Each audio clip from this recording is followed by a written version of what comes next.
É verdade. Ah, peraí.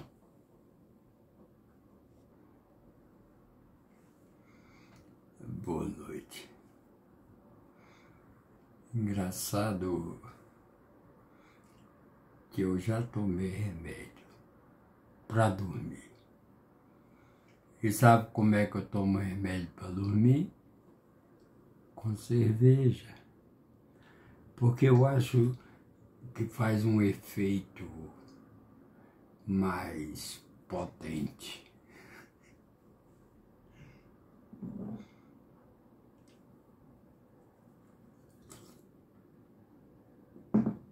Mas eu estou disposto. Os olhos ainda não estão fechando. E vou cantar uma música de quando a gente cantava no seminário, foi uma adaptação de La Paloma. Um padre, como sempre, botou uma música e a gente, quando seminarista, cantava essa música com uma versão católica, sobretudo religiosa, digamos assim, de padre, seminarista. É o seminarista que deixa o seu lar e vai viver no seminário. Vou tentar. O dedo tá assim. E depois eu vou entrar em Dante Alighieri. Tentei um pouco Os Sertões, mas é muito longo, de Euclides da Cunha. E tentei também, para fugir um pouco de Fernando Pessoa, de Memórias Póstumas, de Brás Cubas. Existem capítulos pequenos, mas o livro só é interessante lendo tudo, capítulo sozinho não vale. Interessante que Brás Cubas eu li quando ainda estudava o curso médio científico, em preparação ao vestibular. Era obrigatório. E o que é interessante em Brás Cubas é que ele começa da morte dele, ele relata a morte dele para depois ele vir para a vida dele. Mas começa, quem leu Brás Cubas, sabe? Memórias póstumas, quer dizer, após sua morte, ele escreve esse livro. Poeta, escritor, quem há de dizer contra. Vou cantar La Paloma, em versão católica. Vou tentar, com meu dedozinho quebrado, mas vou tentar, que é uma música muito linda. Agora, não tem letra, ela diz Sébastien Iradier, de 1809 a 1865, século XIX, La Paloma, mas é muito conhecida. E então, algum padre, eu acredito que colocou, trata-se de um jovem que deixou seu lar e para o além partia, que ia para o seminário para ser padre, assim como eu fui. Vou ver, vamos lá.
ficar alto.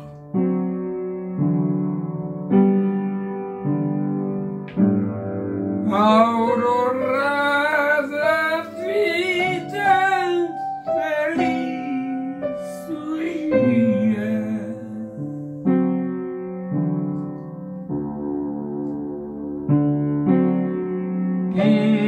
Jovem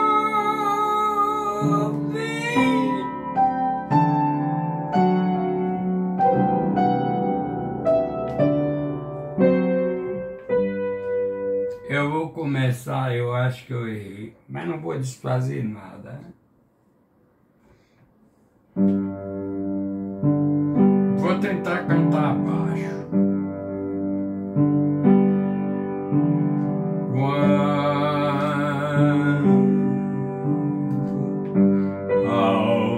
Alvorada da vida feliz surgia.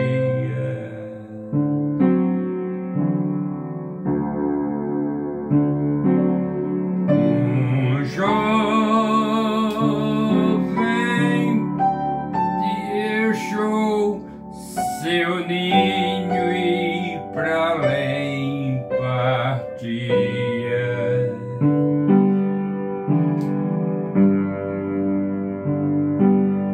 Em casa, mamãe saudosa sozinha orava.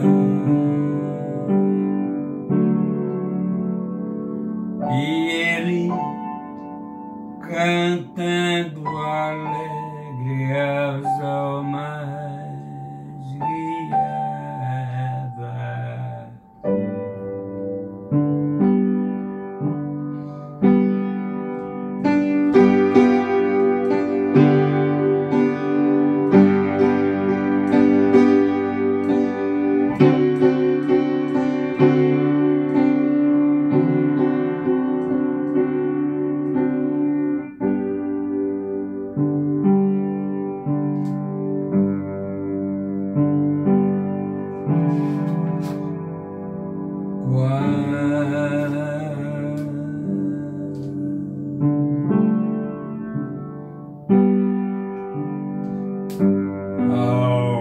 Aurora da vida feliz surgia.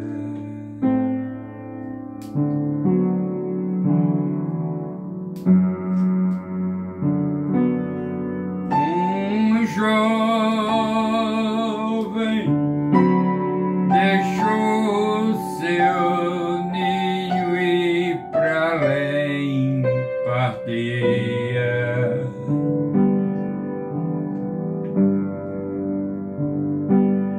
Em casa, mamãe, aurora da vida feliz surgia.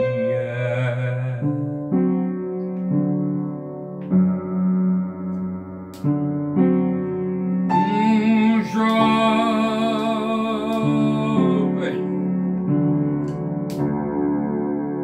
deixou o seu ninho e pra além partia.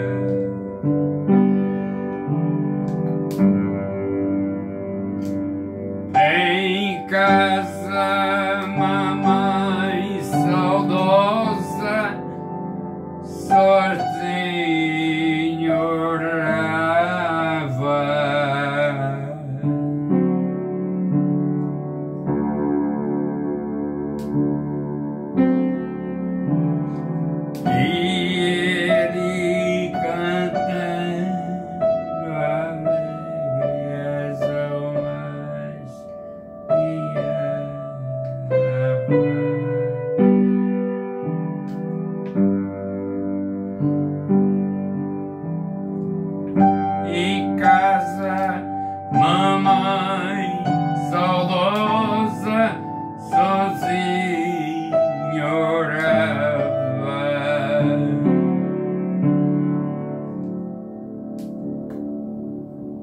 E ele cantando alegre as almas guiava.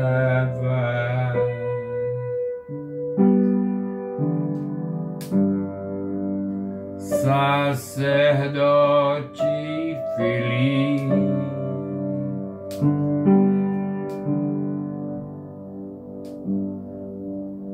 o teu reino é nobre,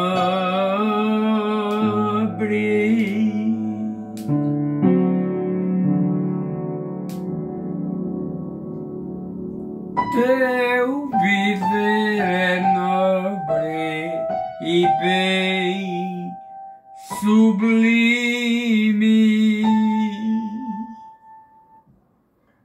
Teu viver é no altar.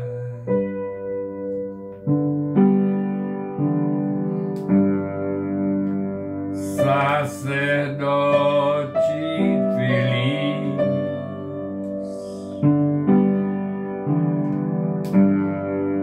teu viver é nobre, teu viver é nobre e bem divino. Teu viver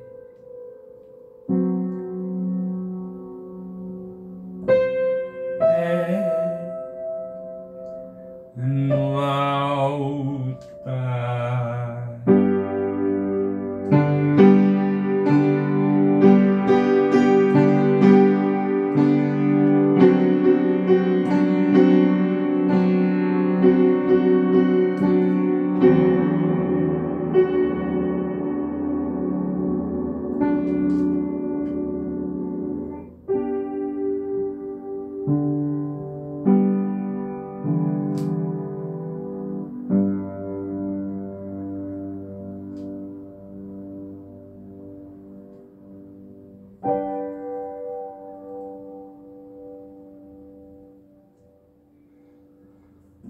Essa era a música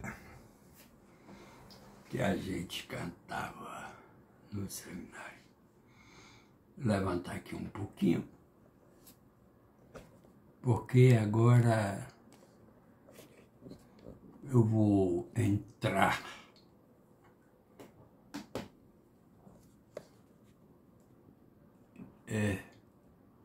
eu vou adentrar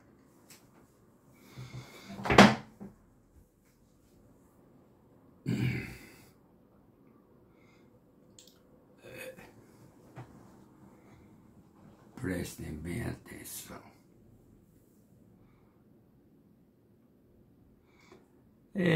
A igreja,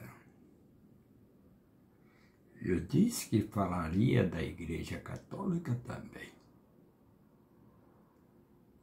Eu não falo só de igrejas neopentecostais, igrejas outras. Eu não tenho hierarquia com a igreja.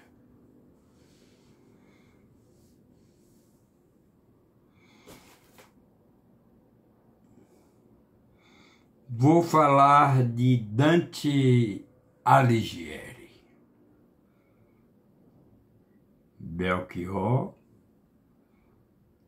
Belchior se inspirou também nesse texto ou nesse contexto de Dante de Alighieri.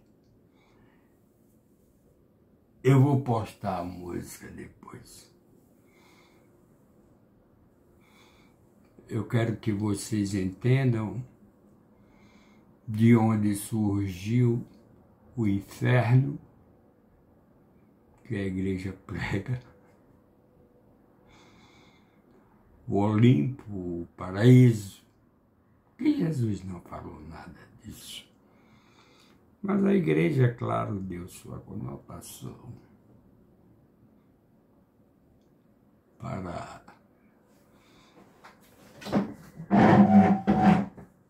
intimidar. Eu sei que eu tenho padres aqui que me seguem, tem arcebispo, tem ex-seminaristas também. Mas só que eu busco a verdade. Se eles querem se contentar com as alegorias, as fantasias, para com isso conquistar, amedrontar as pessoas, eu não faço parte da igreja. Não faço parte, entre aspas, né? Mas vou relatar de onde nasceu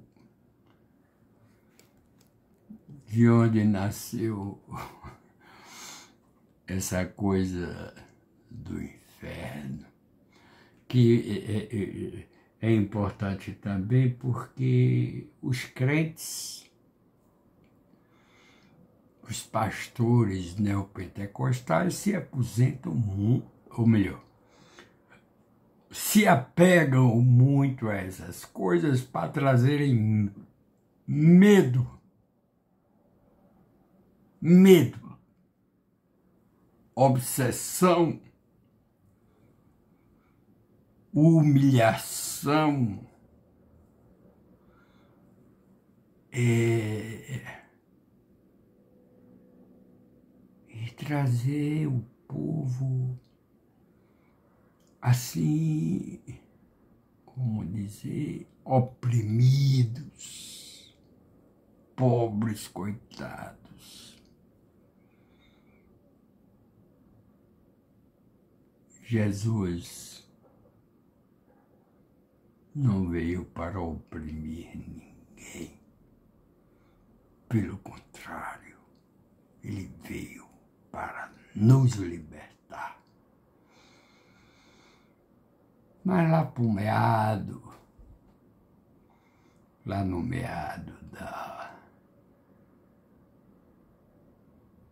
meado do obscurantismo, as igrejas, para assumirem o poder, fizeram do povo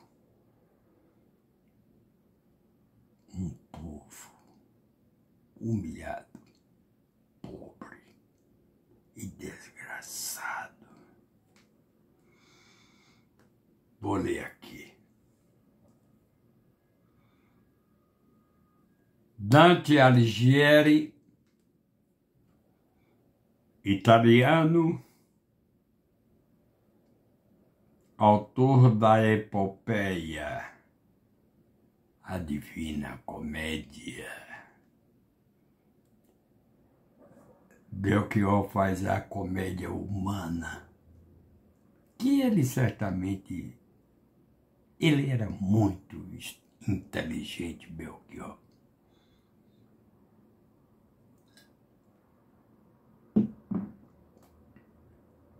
E ele fez a versão dele sobre dois. A Divina Comédia é considerado um entre os maiores poetas de todos os tempos. Sua obra teve grande impacto na literatura ao redor do mundo.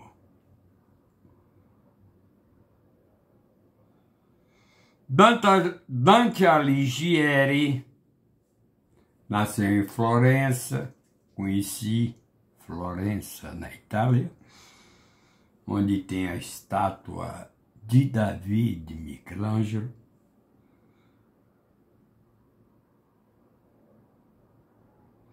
entre 21 de maio e 20 de junho de 1265 depois de Cristo. Ravenna, 13 ou 14 de setembro de 1321 depois de Cristo. Foi um escritor, poeta e político florentino, ou seja, de Florença. Aliás, diga-se de passagem, Florença foi uma cidade das mais antigas da Itália, e lá se construiu o primeiro domo. Você vê hoje o Domo da Rocha, o Domo do Vaticano, essa coisa toda, em Florença que teve o princípio. E outra coisa mais, toda a questão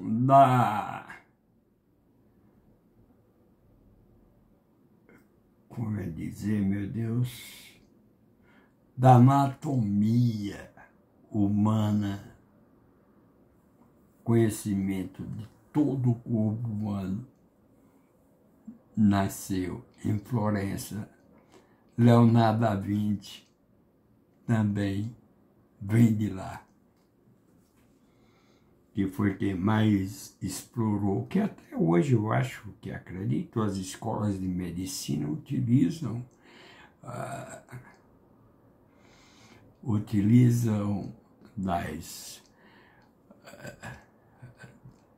dos estudos de Leonardo da Vinci. É interessante, ele estava conversando com um homem em fase terminal. Assim, conversando. E o homem veio a morrer. Era proibido, claro, né? Você pegar um cadáver, dissecá-lo e estudar toda a sua anatomia, cabeça, olhos, nariz, boca, corpo, braços, pernas. Mas ele tinha um conchavo com o dono do hospital, e quando morreu o paciente, esse paciente que ele conversou, não sei se o paciente deu permissão ou se não, né? Não me lembro. Mas ele dissecou esse próprio paciente e fez o estudo de anatomia. Leonardo da Vinci foi, Ave Maria, o homem foi completo. Não existe um cientista maior do que Leonardo da Vinci. Eu acredito que não, porque ele estudou até as armas militares, arquitetura, coisa humana, pintura, nem se fala. O homem era demais. O homem foi demais. Então, foi um escritor, Dante Alighieri, foi um escritor, poeta e político florentino, nascido na atual Itália.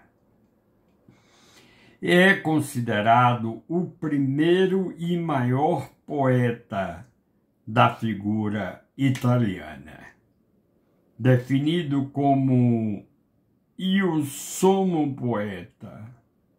O sumo poeta, ele é considerado o sumo poeta. Disse o escritor e poeta francês Victor Hugo, em 1802, quer dizer, nasceu em 1802 a 1885. As pessoas naquele tempo viviam muito pouco.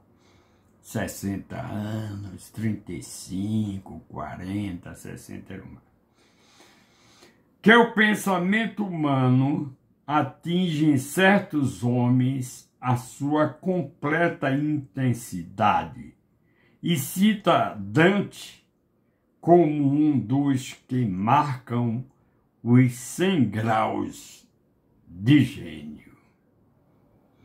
E tal é a sua grandeza que a literatura ocidental está impregnada de sua poderosa influência, sendo extraordinário e verdadeiro culto que lhe dedica a consciência literária ocidental. Aqui vem, eu estou no Wikipedia, viu? Vem o nome completo dele, Dante Alighieri degli Alighieri. Nascimento entre 22 de maio e 13 de junho de 1265. Florença, República de Florença, atual Toscana.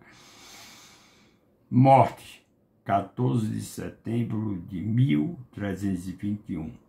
56 anos. Morreu com 56 anos. Nacionalidade florentino, como eu já disse, nasceu em Florença, cuja cidade eu estive lá.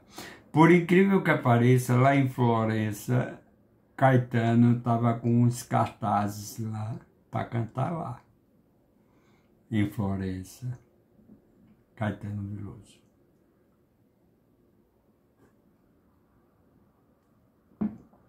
Eu tenho minhas reservas com Caetano Veloso, mas nem por isso deixa de ser um grande compositor, famoso, etc, etc. Eu só fiquei chateado porque ele pegou e na eleição ele vem com aquela história, votar em Lula, etc, etc. Que ele comeu, ele e companhia comeram tudo da Lei Rouanet. Caetano Veloso, Bethânia. Bethânia pegou 2 milhões de reais que para fazer uma obra sobre Fernando Pessoa. Procure aí se ela tem alguma coisa no YouTube sobre Fernando Pessoa. Chico Buarque, aquela esposa dele, aquela outra grande intérprete, não me lembro aqui o nome, mas essas merda tudo aí, ó, comeram dinheiro da Lei Rouanet, ó. É aquela mulher que não tem voz de porra nenhuma, Cláudia Leite, aquilo não tem voz. Se ela cantar no inferno, o cão reprova. Sem banda. Se ela cantar no inferno, o cão mesmo reprova.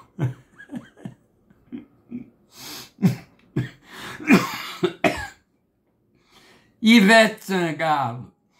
Conheci Ivete Sangalo. Quem primeiro promoveu ela foi no trio de Pai Mendonça. Ela é menina nova. Mas burra elevado ao quíntuplo. Só diz besteira, merda. Até tem um corpo bonito, viu? Tá pá. E eu tenho façanhas dela, mas não vou contar aqui não, porque eu ouvia dos músicos que acompanhavam ela. Eu tenho algumas coisas. Se você, Ivete, você me coisar para a justiça, porque tudo hoje vai para a justiça, eu conto na frente do juiz o que foi que um músico me disse sobre você. Como é que se diz? Essa que é ministra da Cultura hoje, também tenho conhecimento das coisas. O negão. Ai, ai, ai. É porque quando você anda no meio artístico, você sabe de coisa que o diabo duvida. Pode me chamar tudo lá na justiça que eu digo cada coisa que eu sei, né? Ai, Jesus. Bora pra frente. Bem.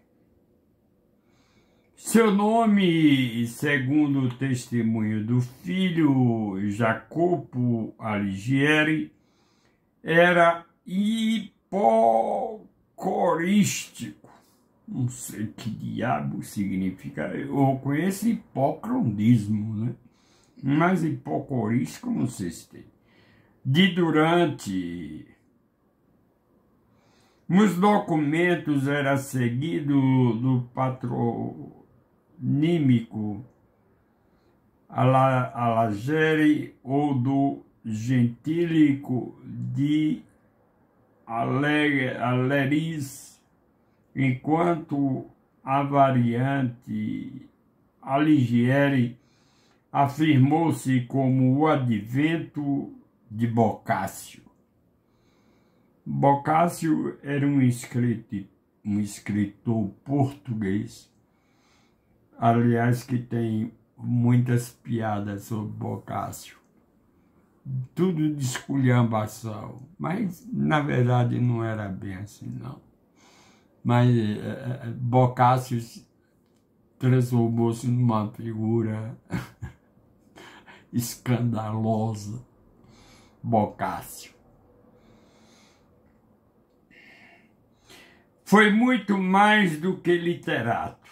Numa época onde apenas os escritos em latim eram valorizados, redigiu um poema de viés épico e teológico. Aí vem a história do paraíso, do inferno, que a igreja tomou para si. Essa desgraça. O grande poema de Dante, que é uma das obras-primas da literatura universal. A comédia se tornou a base da língua italiana moderna e culmina a afirmação do modo medieval de entender o mundo. Essa obra foi originalmente intitulada Comédia e mais tarde foi rebatizada com o adjetivo Divina por Giovanni Boccaccio. Logo quem? Giovanni Boccaccio. A primeira edição que adicionou o novo título foi a publicação do humanista veneziano Lodovico Dolci, publicado em 1555 por Gabriele Giolito de Ferrari. Nasceu em Florença, onde viveu a primeira parte da sua vida até ser exilado. O exílio foi ainda maior do que uma simples separação física de sua terra natal. Foi abandonado por seus parentes. Apesar dessa condição, seu amor incondicional, a capacidade visionária, o transformaram no mais importante pensador de sua época. Vamos ver a vida de Dante Alighieri. Primeiros anos de vida e família. Não há registro oficial da data de nascimento de Dante.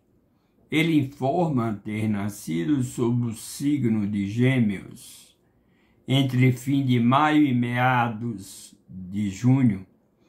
A referência mais confiável é a data de 25 de maio de 1265. Dante, na verdade, é uma abreviação de seu real nome, Durante. Nasceu numa importante família florentina, cujo apelido era, na realidade, Alighieri. Comprometida politicamente com o partido dos Guelfos, que eu não sei que diabo é, aqui se quiser alguém ir, uma aliança política envolvida em lutas com outra facção de florentinos, os gibelinos. Os guelfos estavam ainda divididos em guelfos brancos e guelfos negros. Dá para entender um pouquinho aqui agora. Quer dizer que existiam os brancos e os negros guelfos. Dante, no Inferno, 15,76. Pretende dizer que a sua família tem raízes na Roma antiga, ainda que o familiar mais antigo que se lhe conhece, citado pelo próprio Dante no livro Paraíso.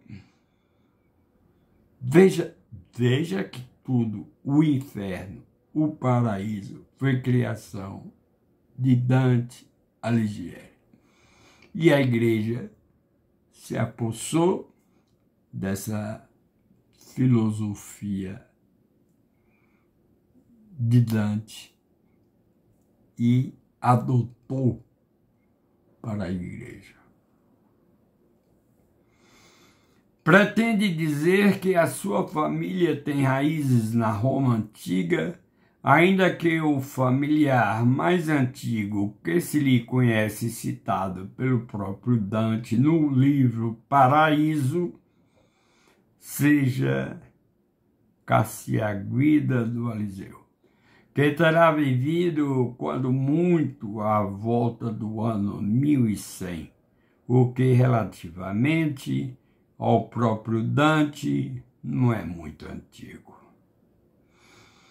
O seu pai, Alighiero de Bellicione, foi um guelfo branco. Não sofreu, porém, qualquer represália após a vitória do partido gibelino na Batalha da Montaperte. Essa consideração por parte dos próprios inimigos denota com alguma segurança o prestígio da família. A mãe de Dante chamava-se Bela degli Abadi, nome algo comentado por significar a Bela dos Abades. Abades, no caso, seriam monges. Monges tem uma congregação que se chama Abades. Ainda que Bela seja uma contracção de Gabriela, morreu quando Dante contava apenas com 5 ou 6 anos de idade. A mãe, no caso. Alighieri rapidamente se casou com Lapa Alighiero era o pai. Se casou com Lapa di Chiarissimo Caluf. Há alguma controvérsia quanto a esse casamento, propondo alguns autores que os dois se tenham unido sem contrair matrimônio. Graças a dificuldades levantadas na época ao casamento de viúvos. Dela nasceram o irmão de Dante, Francesco, e Tana Gaetana, sua irmã. Com a idade de 12 anos, em 1277, sua família impôs o casamento com Gema, filha de Messi. Eu acho que aqui não... Tá perto de terminar, mano. Pouco se sabe sobre a educação de Dante, presumindo-se que tivesse estudado em casa de forma autodidata. Sabe que estudou a poesia toscana, talvez com a ajuda de Brunetto Latini, numa idade posterior, como se irá de seguida. A poesia toscana centrava-se na escola poética siciliana, um grupo cultural da Sicília que se dava a conhecer na altura da Toscânia. Esse interesse depressa se alargou e outros autores do cais se destacam os menestréis e poetas provinciais, além dos autores da antiguidade clássica italiana, de entre os quais elegia preferencialmente Virgílio, ainda que também tivesse conhecimento da obra de Horácio, Ovídio, Cícero. Cícero foi um filósofo italiano, acho que um pouco antes de Cristo, mas foi um importante filósofo. E de forma mais superficial, Tito Livio, Sêneca, Plínio e o Velho e outros de que encontramos bastante referência na Divina Comédia. Esse Sêneca, ele era um parnasianismo, não. Sêneca ele foi tutor de Nero, ele era estoico, humanista. Apesar dele ter sido tutor de Nero, Nero era imperador maluco, mandou matar a mãe para ver de onde foi que ele saiu. Primeiro ele prendeu a mãe lá no castelo e depois mandou matar a própria mãe. E Sêneca, que foi seu instrutor, todo seu mentor intelectual, um dia ele mandou que Sêneca se matasse. E Sêneca, ele, na piscina, mandou que ele se cortasse as pernas, as veias das pernas, mas ele não morria. Sêneca, apesar de toda a vazão do sangue, e Nero assistindo tudo.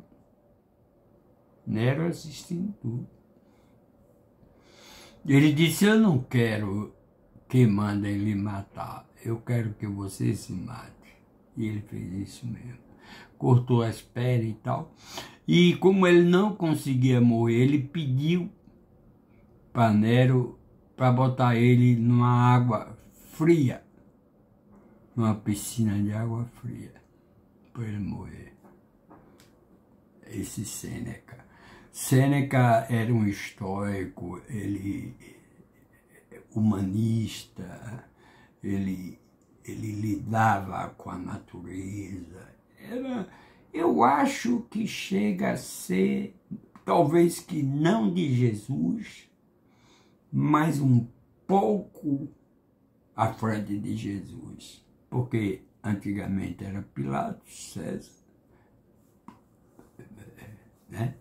Então é sinal de que Tibério César já havia morrido e Nero tornou-se o imperador, cujo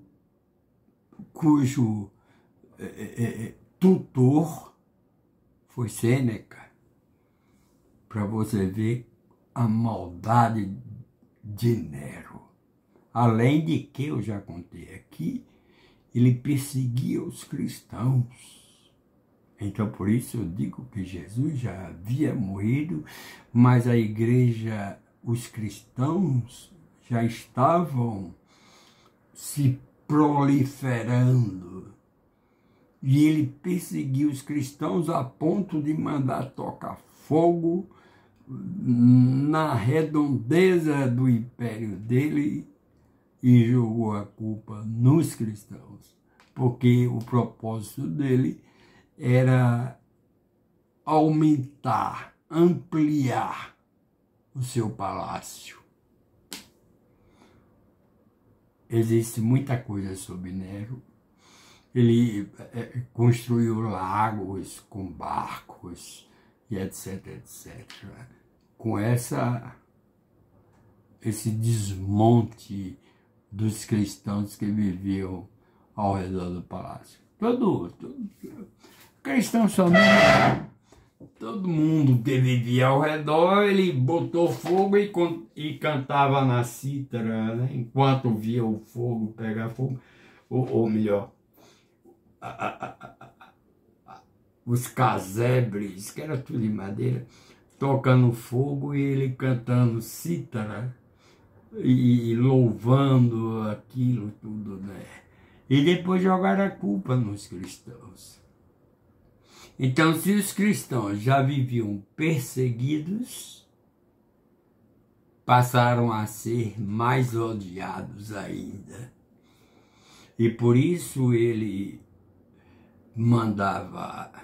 botava os cristãos no Coliseu, com aquelas onças, com aqueles leões famintos, e soltava em cima dos cristãos e se divertia. Todo o Coliseu se divertia vendo os cristãos morrerem.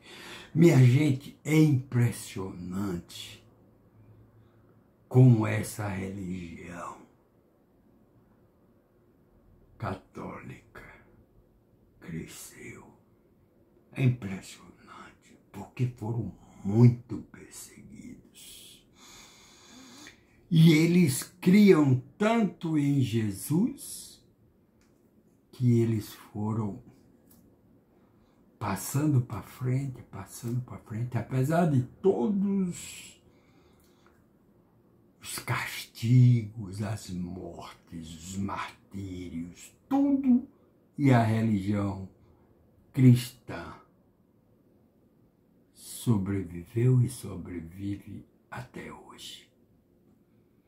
Não foi fácil, não. Gente que morria para não negar Jesus. Até que nos anos 300, 320, quando os cristãos já estavam espalhados, deixei Dante Alighieri. Quem quiser ler, leia. Mas eu quero botar uma música de Belchior, que narra mais ou menos, é comédia humana que ele chama, Belchior, mas está baseado em Dante Alighieri. Então, os cristãos sofreram o diabo, e eles não negavam a fé em Jesus, preferiam ser mortos do que negar a fé em Jesus. Será que Jesus foi importante? Hã?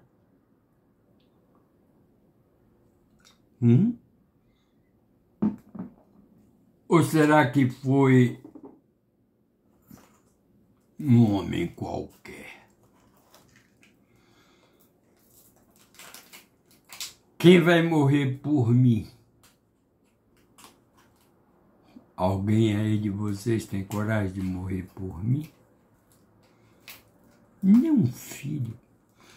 No entanto, muitos cristãos morreram por causa de Jesus. Olha, eu tenho dito sempre...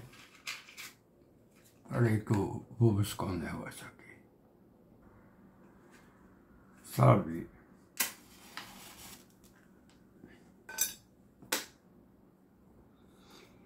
Eu, sinceramente, claro, creio em Deus, mas Jesus disse: eu sou o caminho, a verdade e a vida.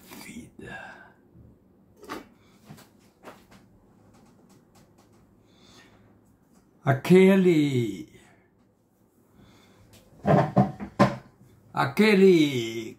que me quiser seguir, pegue a sua cruz e siga-me. Não olhe para trás. Não olhe para trás. Os passos de Jesus, os ensinamentos estão aí. Tem uma música que diz bem isso. Se as águas do mar da vida quiserem te sufocar, segura na mão de Deus e vai. Se a estrada é comprida e não podes, segura na mão de Deus, segura na mão de Deus, segura na mão de Deus, pois ela te sustentará. Não temas, segue adiante e não olhes para trás. Segura na mão de Deus e vai. Eu cantei isso no dia. Então, amigos, Jesus é uma prova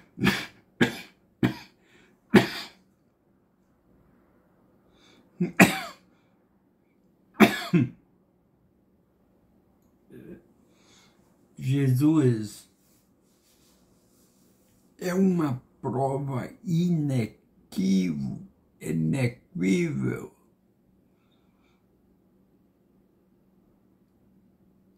de quem é a Ele que devemos seguir. Eu vou.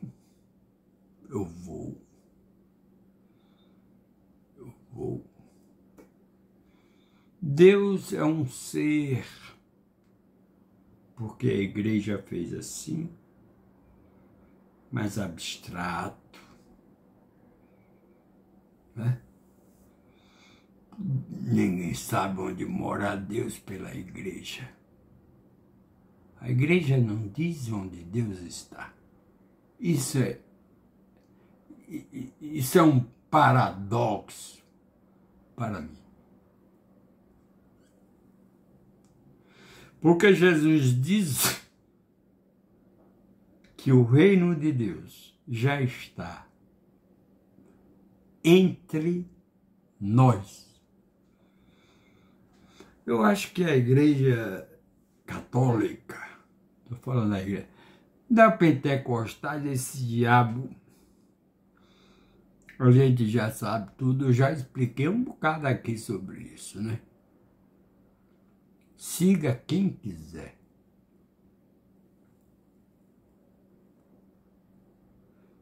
Agora,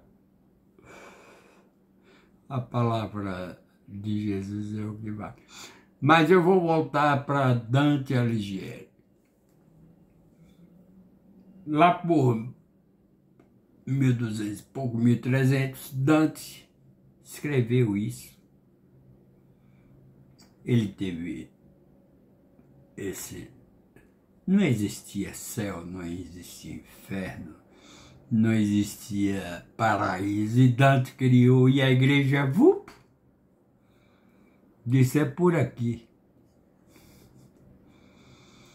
Mas não existe isso, não, meus irmãos. Sabe no que eu acredito? Eu acredito é que você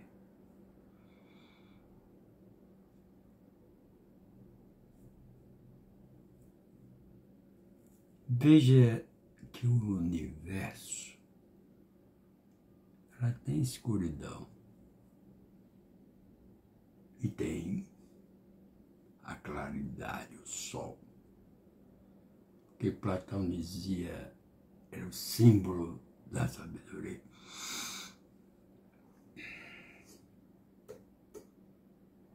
E ele diz outra coisa, Platão, diz outra coisa interessante.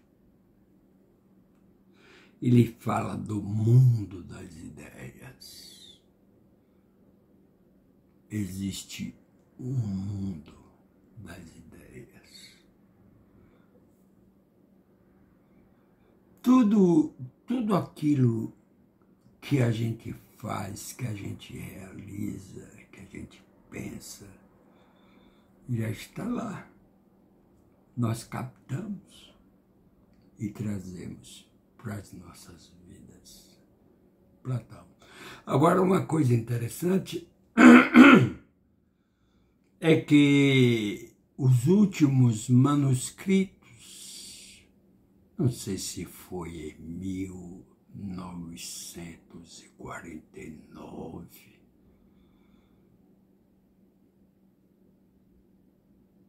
não sei se foi 1949 ou 1969, tenho dúvidas.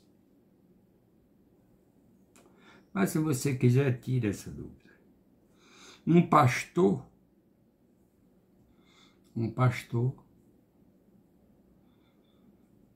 ele estava atrás de uma ovelha perdida.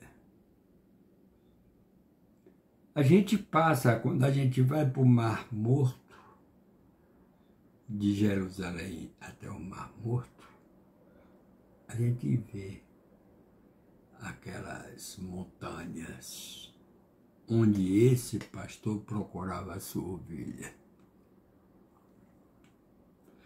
E ele pegou, ele não entrou na caverna, ele jogou uma pedra, puf! E ele sentiu algo diferente, acho que atingiu um pote. Nesse pote, ele entrou e daí estavam os manuscritos, os últimos manuscritos, chamados manuscritos do Mar Morto. Está lá no Museu de Jerusalém. Todo, às vezes, espedaçado, tudo, claro, né? Muitos anos. Ninguém sabe se foram assírios que esconderam.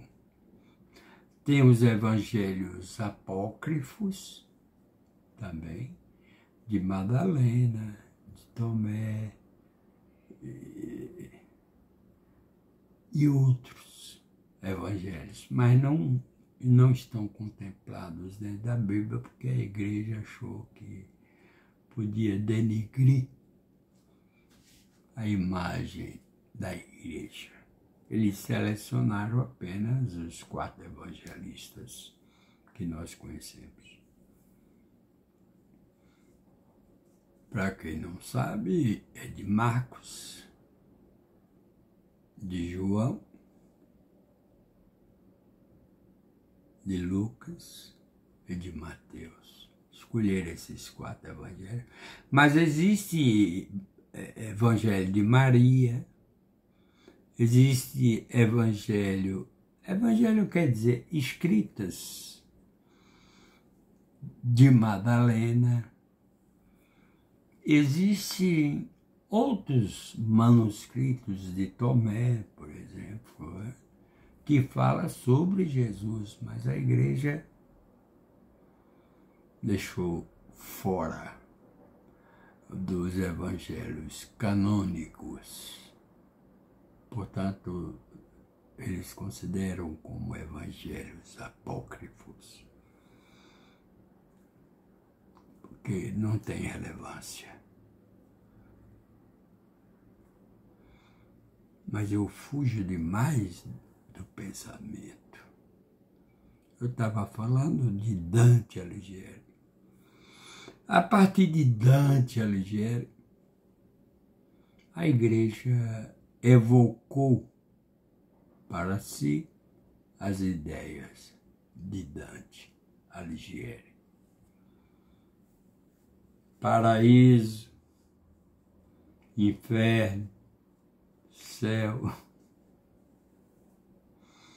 essas coisas, sabe? Mas eu acho que eu já conversei demais. Já tomei meu remédio para dormir. Não sei nem como é que eu estou aguentando falar. Já está na hora de eu ir para a cama.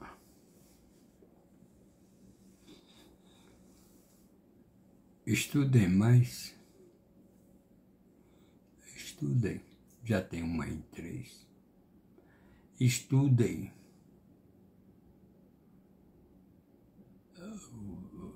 Não quero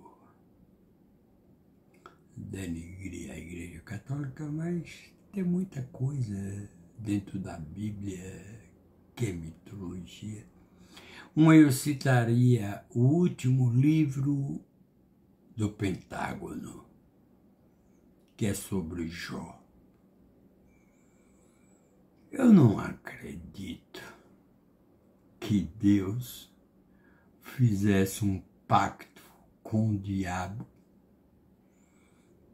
para acabar com a vida de Jó.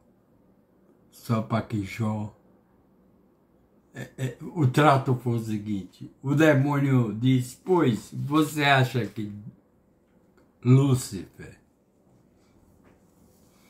digamos que fosse um Bolsonaro da vida, você acha que Jó te ama tanto assim? É tão fiel a você quanto você pensa com Deus? E Deus disse, pois, então vá e tire tudo de Jó. Matou as filhas de Jó. Agora Deus pediu, só preserve a vida dele. E Jó era um homem muito rico, muitos bois, muitas ovelhas, suas filhas, mulher, tirou tudo de Jó. E os crentes se apegam muito nessa passagem, porque diz que você mesmo sendo pobre, miserável, aí já vou entrar nas neopentecostais, e que você sendo o miserável, mas pela fé que você tem em Deus, Deus vai lhe dar tudo. Eu não acredito. Então, eu sou pai. Eu tenho um filho. Hoje eu tenho 2. Perdi um, tenho 2. Você acha que eu ia combinar para que um vagabundo, um traficante, eu fizesse um pacto com ele para tirar tudo dele? Em hipótese alguma. E Deus faria isso com Lúcifer, com o demônio, para tirar tudo de Jó? Eu acho isso uma ficção, uma mitologia idiota. Tem certas coisas, claro, que na Bíblia, que você nasceu do barro, que Deus lhe soprou, nada disso. Nada disso. Isso era uma forma literária, uma forma... Os homens antigamente não sabiam ler, não sabiam escrever, não sabiam nada. Então era a forma deles compreenderem a criação. Eu acredito que Deus cria tudo, eu acredito. Mas não dessa forma. Ao sétimo dia, Deus fez, quer dizer, fez tudo, e ao sétimo dia, Deus fez o homem e a mulher. Olhe, tchauzinho. Eu não posso deixar de mandar um beijo e um abraço para todos vocês que me acompanham. A propósito, eu estou fazendo uma limpeza no meu Facebook. Eu só vou deixar as pessoas que eu vejo. Eu já disse aqui que eu não preciso mais do que 5 amigos para ser feliz. Pelo menos serve para carregar meu caixão. Serve para carregar meu caixão. Um cansou, outro pega. Outro cansou, outro pega. 5. 5 dá conta. Eu não sou pesado. 5 dá conta. Tentei carregar meu irmão. Ele era fortão. Carreguei até botar em cima do carro funeral, mas não aguentei não. Pedi ajuda. Então, com 5 dá resultado. Beijos e um grande abraço para todos. Mulheres bonitas, beijo dobrado, solteiras e desimpedidas, solitárias, assim como sou solitário. Porque não é dizer que você esteja acompanhado que você está bem. Mentira. É mentira. Às vezes você está só e acompanhado. Tchau.